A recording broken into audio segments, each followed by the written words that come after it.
Saludos, soy Anne y esto es Home and Work. Muchas veces el trabajo y los estudios nos exponen al calor. Incluso en nuestra vida cotidiana, a diario estamos expuestos a este riesgo. Pero, ¿cómo se forma el fuego? ¿Qué se necesita para que esté presente? ¿Por qué a veces se mantiene encendido mucho tiempo hasta que lo apaguemos o consuma todo a su paso? Y en otras simplemente se apaga al rato o incluso al instante. ¿Puede haber fuego sin la presencia de llamas?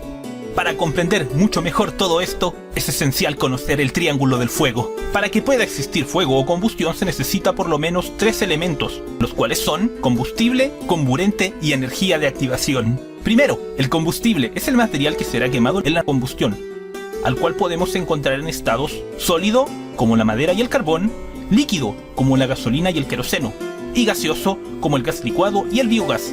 El calor hará pasar al combustible de estado sólido o líquido a líquido y o gaseoso. Segundo, el comburente u oxidante, que es una sustancia que oxida el combustible. El ejemplo más común es el oxígeno, que forma aproximadamente un 21% del aire que nos rodea, aunque puede variar dependiendo de la altura o cuán cerrado sea el espacio donde nos encontremos. Otros ejemplos de comburentes pueden ser el ozono y el agua oxigenada. Tercero, la energía de activación.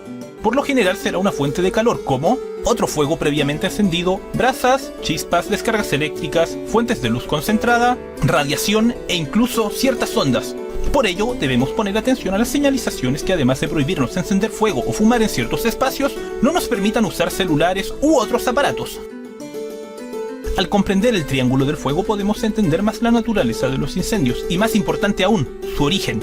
Ahora, sabiendo esto, podemos eliminar uno o más de sus elementos para prevenir o detener el fuego. Primero, eliminación o neutralización del combustible, también llamado aislación. Al eliminarse él o los combustibles, el fuego se extinguirá o no se iniciará. Por ello es importantísimo la existencia de cortafuegos. En la naturaleza los encontraremos como ríos o roqueríos. Artificialmente podemos crearlos poniendo piedras y arena, así como alejando todo material combustible como papel u hojas secas alrededor de hogueras y parrillas. Los bomberos, guardabosques, guardaparques y otros conservacionistas recomiendan crear senderos entre las arboledas para evitar que un incendio tome áreas aledañas o adyacentes. Si vas a trabajar con herramientas que produzcan calor o chispas, como esmeriles, soldaduras y sopletes, es importantísimo alejar todo material combustible. Y si no podemos alejar dicho material inflamable, como por ejemplo una casa de madera o áreas verdes, bueno, siempre se puede cubrir con algún material incombustible, como telas o pinturas ignífugas, regar o echar a andar los aspersores en áreas verdes, ya que el agua es incombustible. Por otra parte, tener medios de extinción mencionados antes, como el agua, la arena y en algunos casos ciertos minerales que contengan derrames de combustibles líquidos, además de, por supuesto, polvo químico seco y ciertos gases que no solo apagan el fuego, sino que crean una especie de pequeña defensa ignífuga sobre los materiales. Evidentemente, cada método nombrado antes por separado funciona mucho mejor al combinarse con otro u otros. El más exitoso operativo antiincendio no es la extinción, sino la prevención. Segundo, eliminación o neutralización del comburente u oxidante, también llamado sofocación, como cuando apagamos una vela mediante un fuerte soplido con el cual desplazamos el aire alrededor de la mecha. En trabajos donde no se pueda eliminar los combustibles ni las fuentes de energía, se opta por eliminar el oxígeno, trabajando en zonas aisladas de comburentes. De tal modo, independiente de la cantidad de calor y combustibles, el fuego nunca se iniciará.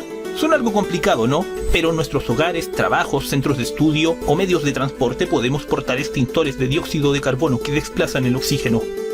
Las mantas sin combustibles antes mencionadas también pueden ser muy útiles al cubrir pequeños fuegos potenciales. Por otra parte, al lanzar el agua contra el fuego, siempre que éste no esté en contacto con corrientes eléctricas, producirá vapor de agua, el cual es muy eficaz para desplazar el oxígeno en áreas cerradas, ya que el agua, al pasar de estado líquido a gaseoso o semigaseoso, aumenta su volumen en más de 1500 veces. Tercero, eliminación o neutralización del calor, también llamado enfriamiento. En este caso, el agua es fundamental, ya que suele poseer una temperatura baja, y aún no estando del todo helada, absorbe mucho calor antes de evaporarse. A este útil elemento se le suman extintores líquidos y gaseosos, que también absorben la energía y calor del propio fuego, así como enfrían los combustibles y el aire mismo. Con los datos antes mencionados ya tenemos nociones básicas sobre cómo funciona el fuego.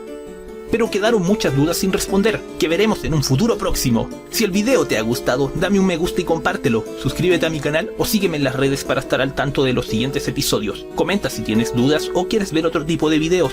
Tengo más canales con otros temas menos serios como videojuegos o caricaturas. Hasta la próxima.